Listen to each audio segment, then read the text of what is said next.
Bismillahirrahmanirrahim. Assalamualaikum warahmatullahi wabarakatuh.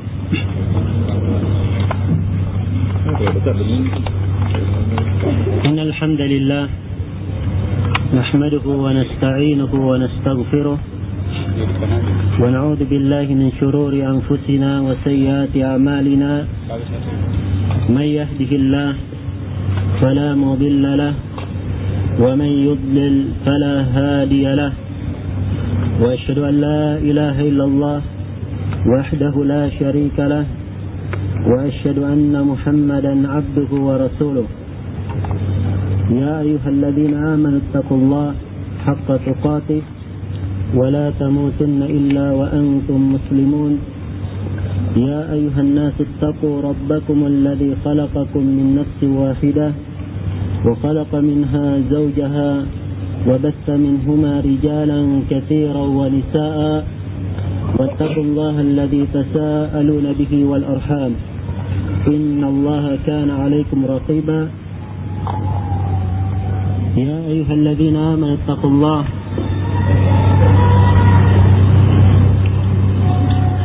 وقولوا قولا سديدا يصلح لكم أعمالكم ويغفر لكم ذنوبكم ومن يطع الله ورسوله فقد فاز فوزا عظيما. أما بعد فإن أصدق الحديث كتاب الله وخير الهدي هدي محمد صلى الله عليه وعلى آله وسلم وشر الأمور محدثاتها فإن كل محدثة بدعة وكل بدعة ضلالة وكل ضلالة في النار. Ikhwan dan akhwat yang dimuliakan oleh Allah Subhanahu wa taala, sudah menjadi ketentuan Allah Rabbul Alamin dan ketetapan di dalam Al-Quran dan Sunnah Rasulullah Sallallahu Alaihi Wasallam tentang diwajibkannya untuk amar ma'ruf dan nahi munkar. Al-amru bil ma'ruf wa nahyu 'anil munkar adalah perkara yang merupakan pokok tegaknya agama ini. Dan di atas pokok yang mulia ini Allah Subhanahu wa taala menjadikan ciri umat yang terbaik dengan hal ini. Di dalam firman-Nya Allah Subhanahu wa taala menegaskan, "Kuntum khaira ummatin ukhrijat lin-nas ta'muruna bil ma'ruf wa tanhauna 'anil munkar wa tu'minuna billah." Kalian adalah sebaik-baik umat yang dikeluarkan untuk manusia. Kalian amar ma'ruf dan nahi munkar serta beriman kepada Allah Subhanahu wa taala. Dan juga umat-umat terdahulu diwajibkan atas mereka untuk melakukan amar ma'ruf nahi munkar. Bahkan Bani Israel dilaknat karena mereka meninggalkan amar ma'ruf nahi munkar. Di dalam firman-Nya Allah Subhanahu wa taala menyatakan, "Lu'inal ladzina kafaru min Bani Israel ala lisani Dawud wa Isa ibn Maryam. Dzalika bima 'asaw wa kanu ya'tadun. Kanu la yatanahawna 'an munkarin fa'alu. Labi'sa ma kanu yasna'un." Telah dilaknat orang-orang kafir dari Bani Israel. Laknat tersebut melalui lisan Nabi Daud dan lisan Nabi Isa bin Maryam. Kenapa dilaknat? Karena mereka melampaui batas. Salah satu bentuk pelampuan batas mereka, kanu la yatanahawna 'an munkarin fa'alu. Labi'sa ma kanu yasna'un. Mereka tidak saling mencegah dari kemungkaran yang mereka lakukan, dan sungguh sangat jelek apa-apa yang mereka lakukan itu. Dan juga Allah Subhanahu wa taala menjadikan ciri kebaikan pada mujtama al-muslim, pada masyarakat muslim, apabila mereka menegakkan amar ma'ruf nahi munkar. Di dalam firman-Nya Allah Subhanahu wa taala menegaskan la khaira fi katsirin min najwahum illa man amara bi sadaqatin aw ma'rufin aw islahin bainan nas. Wa man yaf'al dhalika ibtigha'a mardatillah fasawfa nu'tihi ajran 'azima.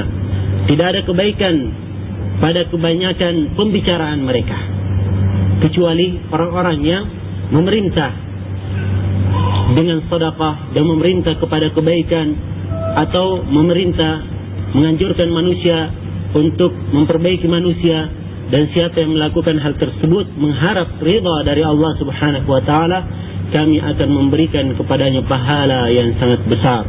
Dan di dalam hadis Abu Bakar As-Siddiq yang diriwayatkan oleh Imam Ahmad, Rasulullah sallallahu alaihi wa alihi wasallam bersabda, "Ma min qaumin yu'malu baina dhahranayhim bima'siyah wa hum qadiruna ala yughayyiruha falam yughayyiruha illa yushaku ay ya'ummahumullahu bi'iqabin min." Tidak ada satu kaum pun yang dikerjakan di depan mereka, dikerjakan di antara mereka dengan suatu kemaksiatan, suatu perkara yang mungkar, dan mereka mampu untuk merubahnya, kemudian mereka tidak merubahnya kecuali ditakutkan akan diumumkan siksaan itu kepada mereka semuanya. Maka ini segelintir dalil menunjukkan bahwa amar ma'ruf nahi munkar merupakan asal pokok dari tuntunan syariatul Islam yang harus dipegang oleh setiap muslim. Karena itulah Allah Subhanahu wa taala mewajibkan kepada ahlul ilm, kepada orang-orang yang mengetahui, orang-orang yang telah sampai kepadanya petunjuk untuk menyampaikan apa yang ia ketahui dari ilmu tersebut, menyampaikan al-haq walaupun hal tersebut adalah pahit. Allah Subhanahu wa taala berfirman, "Innal ladzina yaktumuna ma anzalallahu minal kitabi wa yashtaruna bihi thamanan qalila ulaika ma ya'kuluna fi butunihim illa an-nar." Sungguhnya orang-orang yang menyembunyikan apa yang Allah Subhanahu wa taala turunkan dari Alkitab dan membelinya dengan harga yang murah, sungguh mereka tidak memasukkan ke dalam perutnya kecuali api neraka. Dan juga di dalam firman-Nya Allah Subhanahu wa taala menyatakan, "Innal ladzina yaktumuna ma anzalna minal bayyinati wal huda min ba'di ma bayyanahu lin-nas ulaika yal'anuhumullahu wa yal'anuhumul la'inun." Sungguhnya orang-orang yang menyembunyikan apa-apa yang kami turunkan dari Alkitab, setelah apa-apa yang kami turunkan dari keterangan dan petunjuk, setelah dijelaskan hal tersebut kepada manusia, mereka itulah orang-orang yang dilaknat oleh Allah Subhanahu wa taala dan dilaknat oleh orang-orang yang melaknat. Dan juga Allah Subhanahu wa taala berfirman, "Wa id akhadallahu mitsaqal ladzina utul kitab latubayyinunnahu lin-nasi wa la taktumuna." Dan ketika Allah Subhanahu wa taala mengambil perjanjian kepada ahlul kitab, apa perjanjian itu? Hendaknya kalian menerangkan hal tersebut, menerangkan Alkitab kepada manusia dan jangan kalian sembunyikan. Dan di dalam hadis yang sahih, Rasulullah sallallahu alaihi wa alihi wasallam menegaskan, nah hadis ini datang dari sejumlah para sahabat. Rasulullah sallallahu alaihi wasallam menyatakan, "Man su'ila an ilmin fakatamahu uljima bilijamin minan nari yaumil qiyamah." Siapa yang ditanya tentang ilmu kemudian ia menyembunyikannya, maka Allah Subhanahu wa taala atau dia akan disengat dengan sengatan besi api pada hari kiamat. Maka seluruh hal ini dan dalil-dalil yang semisal dengannya yang menyebabkan Allah Subhanahu wa taala mensyariatkan untuk menyampaikan bantahan dan menyampaikan peringatan kepada orang-orang yang menyimpang dari jalan Allah Subhanahu wa taala. Dan demikian pula perkara ahlul bid'ah, orang-orang yang berbuat bid'ah, orang-orang yang membuat perkara baru di dalam agama. Ini adalah orang-orang yang telah disesatkan oleh Allah Subhanahu wa taala dan telah diancam dengan siksaan dan diancam dengan laknat, dan hati mereka, kebanyakan dari mereka dibutakan oleh Allah Subhanahu wa taala tatkala sangat berbahayanya ahlul bid'ah ini.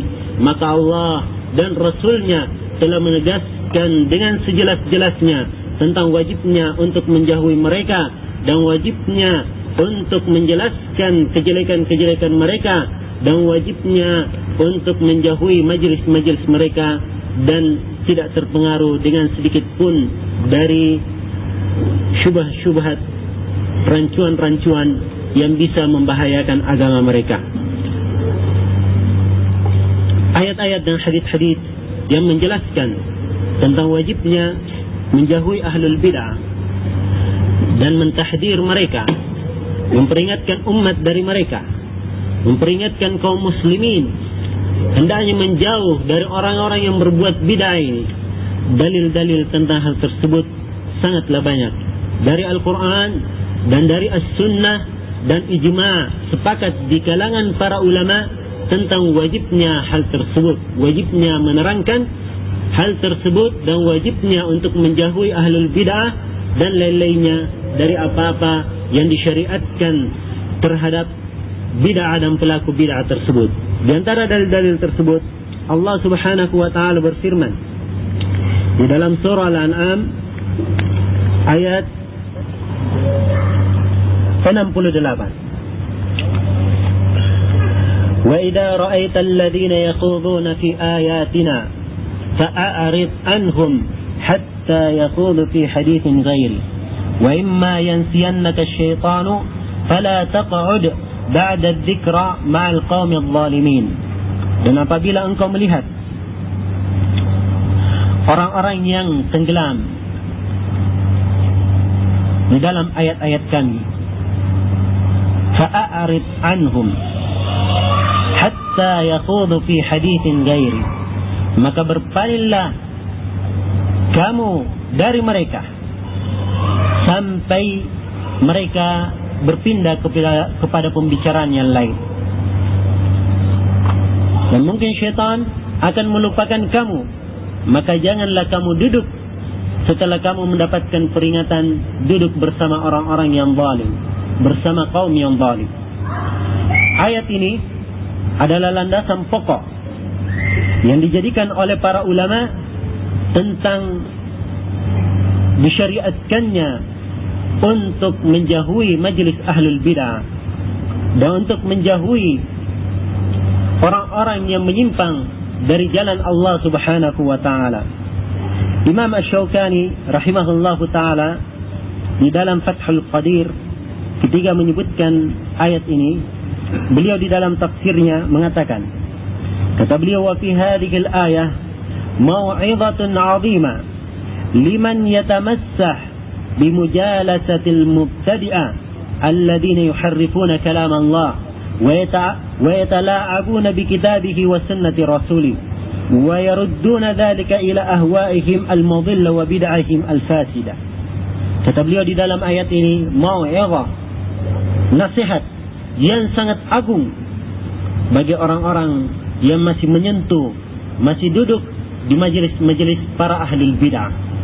Kata Imam Syaukani, para ahlul bid'ah yang mereka itu memalingkan, mentahrif, merubah-rubah firman Allah Subhanahu wa taala, wa yatala'abuna bi kitabihi wa sunnati rasulih sallallahu alaihi wasallam, dan mereka bermain-main terhadap kitab Allah Subhanahu wa taala dan sunnah rasulnya, dan mereka mengembalikan hal tersebut kepada hawa nafsu mereka yang menyesatkan dan bid'ah mereka yang rusak. Iya. Kata beliau, fa innahu idza lam yunkar alaihim, sebab kalau tidak diingkari atas mereka, au yughayyir ma hum fi, kalau tidak bisa diingkari atas mereka atau dirubah apa yang ada pada mereka, kata Imam Syaukani, fa aqallul ahwali ayyutraka mujalasatuhum wa dhalika yasirun alaihi ghairu asir. Ya, paling tidak dia meninggalkan duduk-duduk dengan mereka, dan itu adalah sangat mudah, tidak berat, kata Imam Syaukani. Ya. وقد يجعلون حضوره معهم مع تنزهه أما يتلبسون به شبهة يشبهون على العامة فيكون في حضوره مقصدة زائدة ala mujarradi sama'il munkar. Kemudian bahaya yang lainnya, kata Imam Syaukani, kadang-kadang hadirnya dia di majelis ahlul bid'ah. Iya. Walaupun dia bisa merasa bersih, tidak terkena dengan syubhat mereka. Saya hadir di sana tidak terpengaruh. Iya. Anggaplah hadir dan tidak terpengaruh, kata beliau. Maka hadirnya dia di situ itu akan menjadi syubhat, akan menjadi kerancuan yang mereka ahlul bidah itu menjadikan senjata untuk membuat kerancuan di kalangan orang-orang ammah, orang-orang umum. Oh, si fulan hadir juga sama kami. Iya, begitu nanti ngomongnya. Iya. Maka kata beliau, fayakunu fi hudurihi mafsadatun zaidah. Maka di dalam hadirnya dia itu ada mafsadah, ada dampak negatif yang lebih besar lagi. Ala mujarradi sama'il munkar. Ya, dari dia mendengar kemungkaran. Dia hadir di situ mendengar kemungkaran, ini sudah kemungkaran. Kalau dia tidak terpengaruh, hadirnya di situ, ini adalah kemungkaran juga, sebab bisa menjadikan, membuat kerancuan terhadap orang-orang yang melihatnya. Ya, orang-orang yang melihatnya. Kemudian kata Imam Syaukani rahimahullah, wa man arafa hadhihi syari'atil mutahhara ومن عرف هذه الشريعة المطهرة حق معرفتها, dan siapa yang mengetahui syariat yang suci ini, ya, dengan sebenar-benar pengetahuan, alima anna mujalasata ahli al-bid'ah al-mudilla fiha min al-mafsada adha'af ma fi mujalasati man ya'si Allah bi fi'li syai'in min al-muharramat. Kata beliau, siapa yang mengetahui syariat yang suci ini, mengetahuinya dengan sebenar-benar pengetahuan, maka dia akan mengetahui bahwa duduk dengan ahlul bid'ah yang sesat, di dalamnya ada kerusakan, ada dampak negatif yang berlipat-lipat kali dari duduk bersama orang-orang yang berbuat maksiat. Kata Imam Syaukani rahimahullah, orang-orang yang berbuat maksiat dari perkara muharram, ya, la siyama biman kana ghaira rasikh al-qadam fi ilmi al-kitab was sunnah. Apalagi kalau dia adalah orang yang tidak bisa atau tidak mempunyai pondasi yang kokoh, ya, tidak mempunyai pengetahuan yang kuat tentang Al-Quran dan Sunnah, kemudian duduk dengan ahlul bidah. Ini bahayanya luar biasa, lebih banyak lagi. Ya. Kata beliau, فَإِنَّهُ رُبَّمَا يُنْفِقْ عَلَيْهِ مِنْ كَذِبَاتِهِمْ وَهَدَيَانِهِمْ. Karena kadang-kadang dia akan menerima kedustaan-kedustaan mereka dan hadayanihim, ya, dan hadayan dari mereka, kerancuan-kerancuan. Ya. Ma huwa minal butlani bi awdahi makanin fayanqadihu fi qalbi ma yas'ubu ilaju wa ya'suru daf'u فيعمل بذلك مدة عمره ويلقى الله به معتقدا أنه من الحق وهو من أبطل الباطل وأنكر المنكر. Subhanallah. Kata beliau, tatkala dia hadir di situ dan mendapatkan kedustaan-kedustaan dan syubhat-syubhat dari mereka, yang semua itu adalah batil dengan sejelas-jelasnya, tatkala dia dengar hal tersebut, maka akan masuk ke dalam hatinya. Begitu masuk ke dalam hatinya, kata Imam Syaukani, maka ini sangat sulit untuk diobati. Ya, sebagaimana antum dengar kemarin, bahwasanya orang yang berbuat bid'ah itu sulit untuk bertobat. Ya, karena itulah kalau dia sudah masuk, maka sulit untuk diobati dan sulit untuk dia tolak. Ya, maka kadang dia beramal dengan bid'ah yang dia terima ini di majelis ahlul bid'ah itu, dalam waktu yang lama sepanjang umurnya. Kemudian dan dia akan menghadap, kalau dia menghadap kepada Allah Subhanahu wa taala dalam keadaan meyakini itu semua tadi, bahwa itu adalah kebenaran, maka ini lebih parah lagi. Ya. Padahal itu, kata Imam Syaukani, dari kebatilan yang paling batil dan kemungkaran yang paling mungkar. Maka ayat ini tadi jelas sekali menunjukkan tidak bolehnya duduk dengan orang-orang yang berpenyakit di dalam hatinya, orang-orang yang mempunyai syubhat, orang-orang yang berpemikiran aneh, orang-orang yang senang mentakwil ayat-ayat Allah Subhanahu wa taala dengan pemikirannya, mentakwil hadits-hadits Rasulullah sallallahu alaihi wasallam dengan pemikirannya, atau mengambil istinbatat dari ayat maupun hadits Rasulullah sallallahu alaihi wasallam yang tidak ada yang mendahulunya seorang pun dari para ulama salaf. Maka orang-orang yang seperti ini hendaknya dijauhi berdasarkan nas ayat itu tadi. Maka ini adalah dalil yang pertama tentang wajibnya menjauhi ahlul bid'ah dan wajibnya untuk menjauhi orang-orang yang mengikuti hawa nafsunya dan orang-orang yang telah larut di dalam penyimpangan terhadap Al-Quran dan Sunnah Rasulullah sallallahu alaihi wa ala alihi wasallam. Kemudian dalil yang kedua, Allah Subhanahu wa taala berfirman di dalam surah An-Nisa, "Qad nazzalna 'alaikum fil kitabi an idza sami'tum ayati Allahi yukfaru biha wa yustahza'u biha fala taq'udu ma'akum hatta yakhudhu fi haditsin ghairi." Telah diturunkan kepada kalian di dalam Alkitab. Ini pernyataan dari Allah Rabbul Alamin. Telah diturunkan kepada kalian di dalam Alkitab. Apa itu?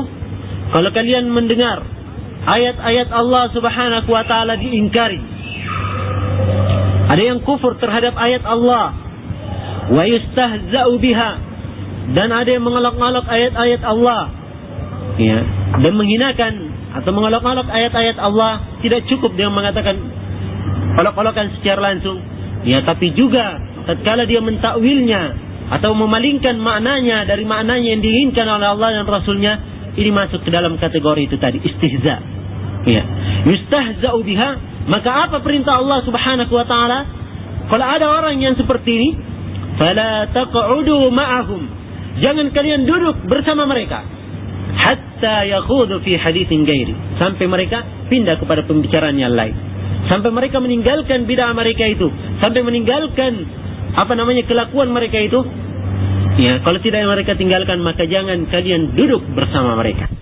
Dan ini juga ayat tegas menunjukkan wajibnya kita menjauhi orang-orang yang berbuat bid'ah dan orang-orang yang bisa membahayakan agama kita sehingga membuat kita menyimpang dari jalan Al-Quran dan Sunnah Rasulullah sallallahu alaihi wasallam seperti yang dipahami oleh para ulama salaf rahimahumullahu ta'ala.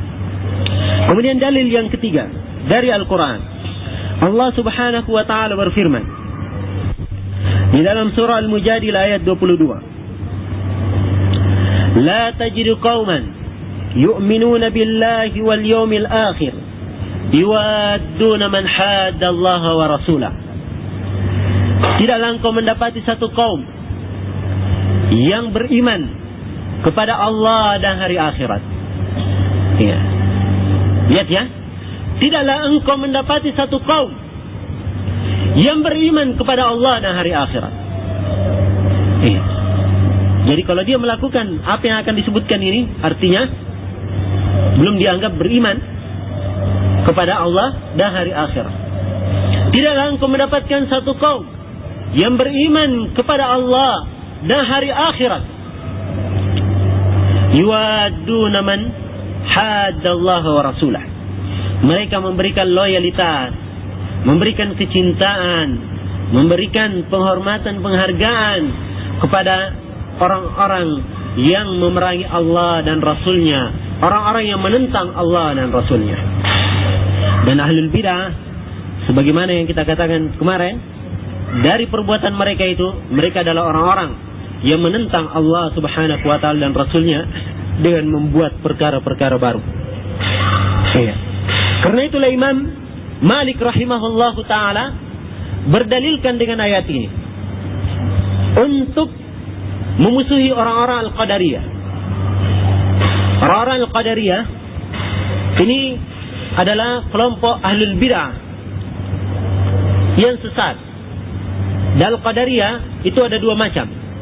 Ada Qadariyah itu gulah, dan ada Al-Qadariyah Al-Judud yang baru. Qadariyah Al-Gula ini mengatakan bahwa Ya. Perkara itu sebelum terjadi Allah tidak tahu. Ya. Kalau misalnya apa yang saya lakukan sebentar 1 jam lagi, Allah belum tahu. Ya. Ini qadariyah al-gulah. Ya. Mengingkari ilmu Allah Subhanahu wa taala. Qadariyah ini yang seperti ini kafir, keluar dari Islam. Ya. Kemudian qadariyah yang kedua adalah qadariyah al-judud. Dan inilah orang-orang al-Mu'tazilah. Orang-orang al-Mu'tazilah.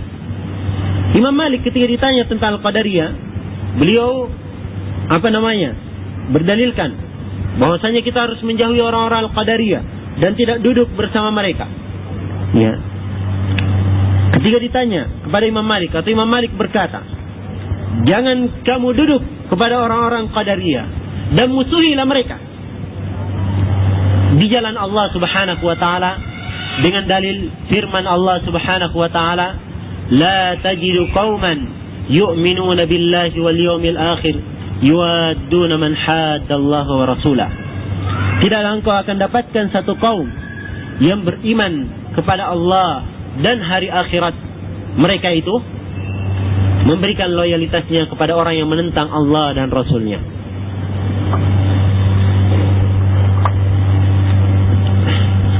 Ya. Ini suaranya nggak bisa ditambah, Pak. Sudah terlalu besar. Baik.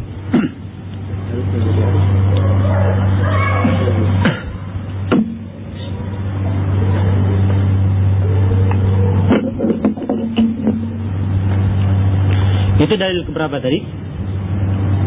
Ketiga. Kemudian dalil yang keempat, juga dari ayat Al-Quran.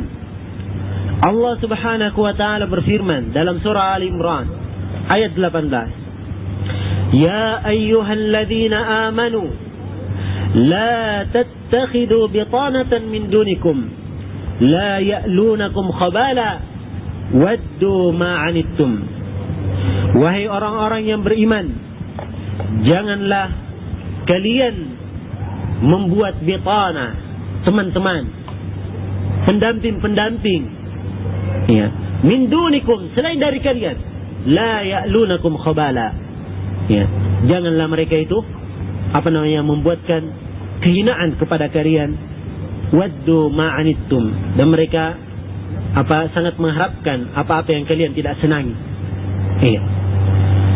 Ayat ini juga jelas menunjukkan bahwa kita dilarang untuk membuat teman-teman atau mengambil teman-teman, ya, orang-orang yang bisa membahayakan agama kita, orang-orang yang tidak sepaham, orang-orang yang tidak di atas pemahaman Al-Quran dan Sunnah Rasulullah Sallallahu Alaihi Wasallam sesuai dengan apa yang dipahami oleh para ulama as-salaf rahimahumullahu ta'ala.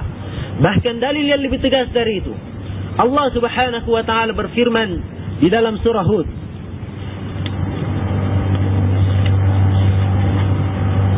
yang menunjukkan bahwasanya orang-orang yang duduk kepada ahlul bid'ah, ya, berkawan dengan ahlul bid'ah, ini akan mendapatkan bahaya yang sangat besar. Allah Subhanahu wa ta'ala menegaskan dalam surah Hud ayat 113, "Wala tarkanu ila alladhina zalamu fatamassakumun nar." Dan janganlah engkau rukun, dan janganlah engkau condong kepada orang-orang yang zalim sehingga engkau akan disentuh oleh api neraka. Waliyadzubillah. Lihat di sini bagaimana Allah Subhanahu wa ta'ala memerintahkan kepada kita jangan sampai kita condong, atau jangan sampai hati kita ini, ya, condong kepada orang-orang yang berbuat zalim dan berbuat bid'ah, salah satu bentuk kezaliman yang paling besar kepada Allah Subhanahu wa ta'ala. Karena itulah para ulama al-mufassirin, sebagian dari mereka mengatakan bahwa ayat ini konteksnya adalah umum untuk segala atau untuk setiap orang yang berbuat zalim, dan termasuk di dalamnya ahlul bidah. Dan ini menunjukkan wajibnya kita untuk menjauhi dan tidak duduk dengan ahlul bidah. Iya. Maka ini adalah ayat-ayat dari Al-Quran memerintahkan kita untuk menjauhi ahlul bid'ah dan tidak duduk dengan orang-orang yang mengikuti hawa nafsunya. Kita katakan orang-orang mengikuti hawa nafsunya, ya, secara umum.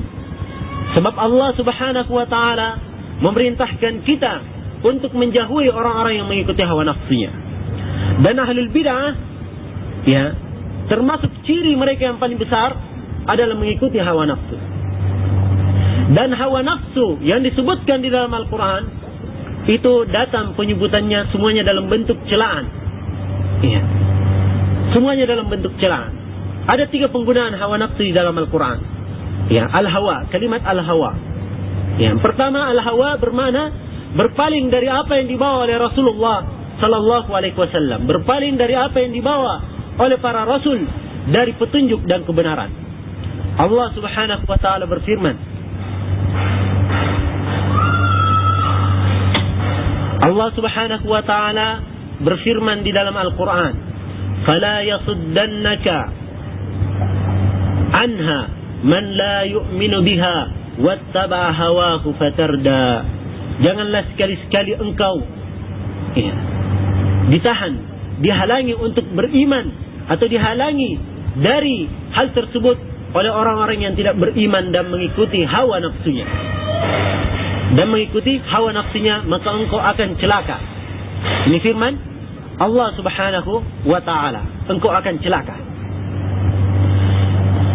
Ini penggunaan yang pertama di dalam Al-Quran, bahwasanya hawa nafsu itu adalah orang-orang yang berpaling dari agama Allah Subhanahu wa ta'ala, dari apa-apa yang dibawa oleh para rasul, ya, alaihimussalatu wassalam. Kemudian yang kedua, penggunaan hawa nafsu di dalam Al-Quran itu adalah orang-orang yang lalai dari zikir kepada Allah Subhanahu wa ta'ala dan mengikuti syahwatnya. Di dalam firman-Nya Allah Subhanahu wa ta'ala menyatakan, wa amma man khafa maqama rabbi wa nahan nafsa 'anil hawa. Pujian terhadap orang-orang yang beriman.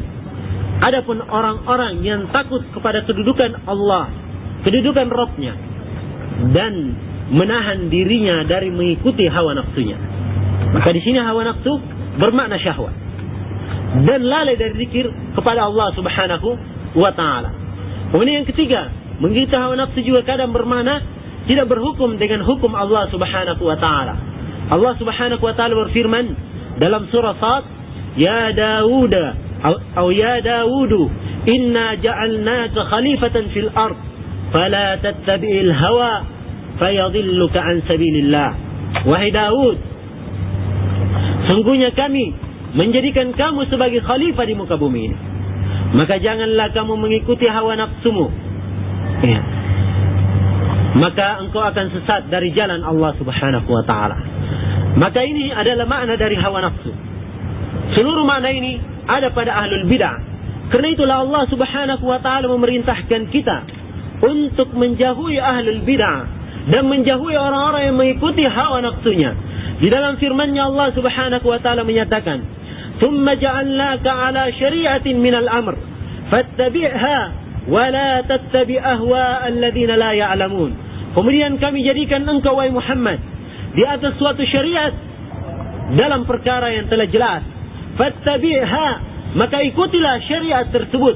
Wala tattabi ahwa alladhina la ya'lamun, dan janganlah engkau mengikuti hawa nafsu orang-orang yang tidak mengetahui.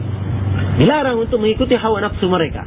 Dan juga di dalam firman-Nya di dalam surah Al-Kahfi, Allah Subhanahu wa ta'ala berfirman, wasbir nafsaka ma'al ladzina yad'una rabbahum bil ghadati wal 'ashi yuriduna wajha wa la ta'du aynaka turidu anhum wa la ta'du aynaka anhum turidu zinatal hayatad dunya wa la tuti' man aghfalna qalbahu an dzikrina wattaba hawa wa kana amruhu furta. Dan sabarkanlah diri engkau bersama orang-orang yang berdoa kepada Rabb-Nya pagi dan petang. Ini perintah kepada kaum mukminin untuk bersabar bersama orang-orang yang beribadah kepada Allah Subhanahu wa ta'ala dengan sebenar-benar ibadah. Berdoa kepada Rabb-Nya, berdakwah kepada Rabb-Nya pagi dan petang. Dan mereka itu menginginkan kehidupan akhirat. Iya. Kemudian Allah Subhanahu wa taala berfirman, dan janganlah engkau palingkan kedua matamu dari mereka, karena engkau menginginkan kehidupan dunia, dan juga jangan engkau menaati orang-orang yang kami lalaikan dari zikir kepada kami, dan mereka mengikuti hawa nafsu. Sungguhnya mereka itu, sungguhnya perkara mereka adalah perkara yang terpecah belah dan tidak tetap. Seluruh hal ini menegaskan dan menunjukkan kepada kita tentang wajibnya untuk menjauhi ahlul ahwa dan tidak duduk dengan mereka, dan jangan sampai kita duduk dengan orang-orang yang seperti ini. Jangankah ahlul ahwa, orang-orang yang berbuat maksiat saja, yang maksiat ini lebih ringan daripada bid'ah, itu Nabi SAW perintahkan kepada kita untuk menjauhinya dan mencari teman duduk yang baik. Di dalam hadits Abu Musa al-Asy'ari yang diriwayatkan oleh Imam Al-Bukhari dan Imam Muslim, Rasulullah sallallahu alaihi wa ala alihi wasallam bersabda, "Mathalu jalisis salih wa jalisis su' kahamilil miski wa nafihil qir. Amma hamilul misk fa imma an yahdiyaka aw an yabta'ak aw an tajida minhu rihan tayyiba. Wa amma nafihul qir fa imma yukhriqa thiyabak wa imma an tajida minhu rihan khabitha." Ini perumpamaan yang sangat agung dari Rasulullah sallallahu alaihi wa alihi wasallam. Beliau bersabda, perumpamaan antara teman duduk yang baik dan teman duduk yang jelek itu bagaikan orang yang membawa minyak wangi dan orang yang meniup api. Orang yang meniup api itu kalau bikin besi atau bikin kaca dan lainnya. Perumpamaan teman duduk yang baik dan teman duduk yang jelek seperti ini. Perumpamaan antara orang yang bawa minyak wangi dan orang yang meniup api. Kalau duduk dengan orang yang membawa minyak wangi, kata Nabi SAW, mungkin kamu akan diberikan, coba minyak wangi saya. Mau dapat lagi, bau harum dia. Atau kalau dia tidak beri, kamu beli deh minyak wangi saya, ditawarkan. Walaupun mengeluarkan uang. Beda kalau duduk dengan tukang api, tidak bisa dia menjual minyak wangi, tidak ada minyak wanginya. Tapi ini kamu beli minyak wangi. Atau paling tidak kamu akan mendapatkan bau yang harum dari dia. Menjual minyak wangi, walaupun dia tidak pakai, ada minyak wanginya di situ, harum. Itu teman duduk yang baik. Tetapi teman duduk yang jelek itu bagikan orang yang meniup api. Kata Nabi, mungkin pakaianmu akan kena terbakar, atau paling tidak kalau kamu menjaga-jaga, kamu akan mendapatkan suhu yang tidak enak, panas kan? Itu kalau dekat orang yang meniup api. Dan ini adalah perumpamaan yang sangat detail dari Rasulullah sallallahu alaihi wasallam tentang orang-orang yang berbuat bid'ah dan teman-teman duduk yang tidak baik. Dan ingat kisah Abu Talib. Ketika Abu Talib di akhir hayatnya, Rasulullah sallallahu alaihi wasallam datang kepada Abu Talib. Kemudian berkata kepadanya, "Ya am, qul la ilaha illallah kalimatan ashhadu laka biha indallah." Katanya kepada pamannya, "Wahai pamanku, ucapkanlah kalimat la ilaha illallah. Satu kalimat yang saya akan mempersaksikan engkau dengan kalimat ini pada hari kiamat di sisi Allah Subhanahu wa taala." Pamannya Abu Talib. Lihat sudah dijanjikan dan mendapatkan persaksian langsung dari Nabi sallallahu alaihi wasallam. Apa yang terjadi? Ternyata di situ ada teman Abu Talib teman duduknya yang tidak baik. Di situ hadir Abu Lahab, Abu Jahal dan Abdullah bin Umayyah. Tiap kali Nabi SAW menawarkan hal tersebut, apa kata Abu Jahal dan Abdullah bin Umayyah? Ya Abu Talib, atarghabu an millati Abdul Muttalib? Wahai Abu Talib, apakah kamu tidak senang kepada agama Abdul Muttalib, ayahmu? Nah, diingatkan kepada nenek moyang. Ya, dibangkitkan rasa kemarahannya, rasa kesukuannya, sehingga tidak jadi masuk ke dalam Islam. Dan akhirnya meninggal sebelum mengucapkan dan tidak mau mengucapkan kalimat la ilaha illallah. Akhirnya menjadilah dia penduduk neraka wal'iyadu billah, kekal di dalamnya. Iya, kekal di dalamnya. Karena banyaknya jasa dari Abu Talib ini, Rasulullah ingin mendoakannya. Maka Allah Subhanahu wa taala menegurnya. Ya. Turun 2 ayat menegur Rasulullah sallallahu alaihi wasallam. Ayat yang pertama, "Ma kana lin-nabi walladzina amanu ay yastaghfiru lil musyrikina min ba'di ma tabayyana lakum annahum ashabul jahim." Tidaklah pantas bagi seorang nabi dan orang-orang yang beriman untuk memintakan ampun bagi orang-orang musyrik yang sudah nampak bahwa mereka ini adalah penduduk neraka jahanam. Ya. Dan juga turun ayat yang kedua. Allah Subhanahu wa taala berfirman, "Innaka la tahdi man ahbabta, walakinnallaha yahdi man yasha." Sungguhnya engkau tidak akan dapat memberi petunjuk kepada orang yang kamu cintai. Ya. Sungguhnya Allah Subhanahu wa taala memberi petunjuk kepada siapa yang Ia kehendaki. Melihat bahaya duduk dengan orang-orang yang tidak baik, mujalasa dengan ahlul bid'ah wal ahwa, ya, yang bisa membahayakan agama kita. Dan saya akan sebutkan nanti contoh-contoh orang-orang yang sesat dan orang-orang yang terpengaruh jatuh di dalam bid'ah karena duduk dengan ahlul ahwa. Menunjukkan betapa bahayanya hal ini. Dan juga akan saya sebutkan tentang athar dari para a'immah tentang tidak bolehnya duduk dengan ahlul bidah dan al-ahwa. Iya. Dan sangat banyak sekali ayat-ayat yang lain juga menunjukkan tentang tidak bolehnya duduk dengan ahlul ahwa. Dan Rasulullah sallallahu alaihi wasallam, ya, di dalam hadits Aisyah yang diriwayatkan oleh Imam Al-Bukhari dan Imam Muslim, beliau membaca ayat dalam surah Al-Imran, "Huwallazi anzala 'alaikal kitaba minhu ayatun muhkamat hunna ummul kitab wa ukharu mutasyabihat." Dialah Allah yang menurunkan kepada engkau Alkitab. Di dalamnya ada ayat yang muhkam, itu adalah ummul kitab, dan ada yang lainnya mutasyabih. Fa ammal ladzina fi qulubihim zaygun fayattabi'una ma tashabaha minhu ibtigha'a al-fitnati wa ibtigha'a ta'wilih.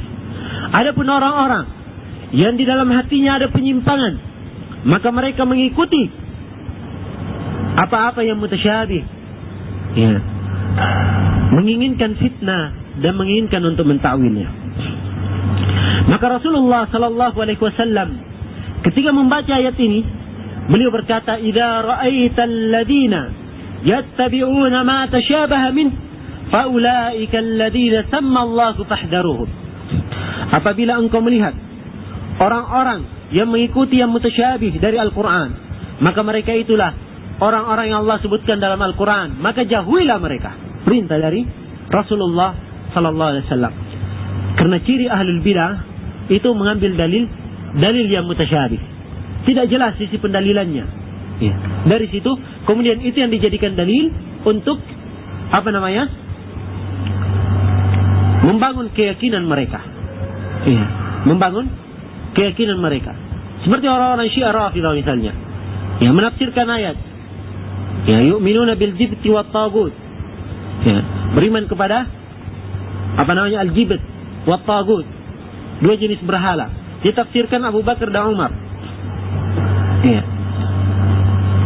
Ini dari tariqah orang-orang ahlul batil dalam mengikuti hawa nafsu mereka. Maka kalau lihat orang-orang yang seperti ini, mereka itulah orang-orang yang dikatakan dalam Al-Quran yattabi'una, orang-orang yang di dalam hatinya ada zaik, ada penyimpangan, ya, maka hendaknya kita menjauhi mereka. Nabi sallallahu alaihi wasallam perintahkan, "Faulaika alladziina sammallahu fahdharuhum." Mereka itulah orang-orang yang disebut oleh Allah Subhanahu wa taala, jauhilah mereka. Jauhilah mereka. Ya.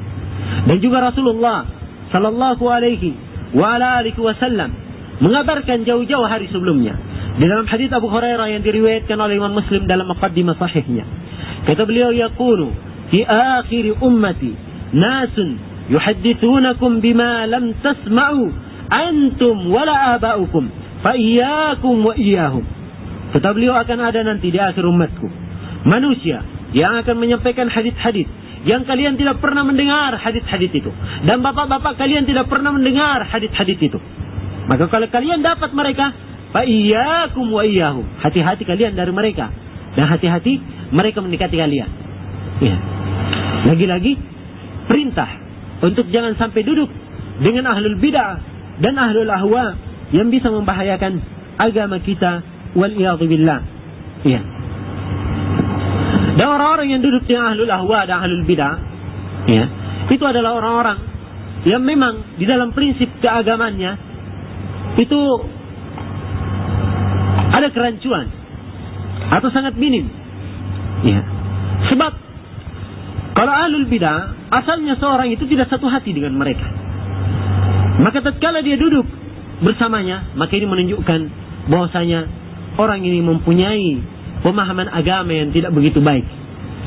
Ya, karena Rasulullah sallallahu alaihi wasallam bersabda dalam hadis Abu Hurairah yang diriwayatkan oleh Imam Muslim dan juga dari hadis Aisyah riwayat Bukhari, ya, al-arwahu junudun mujannada fama ta'arafa minha talafat wa ma tanakara minha ikhtalafat. Ya. Kata beliau, ruh-ruh itu bagikan tentara yang berbaris. Ya. Kalau yang saling kenal, maka bersatu kalau saling kenal. Kalau saling mengingkari, maka dia akan berpecah. Ya.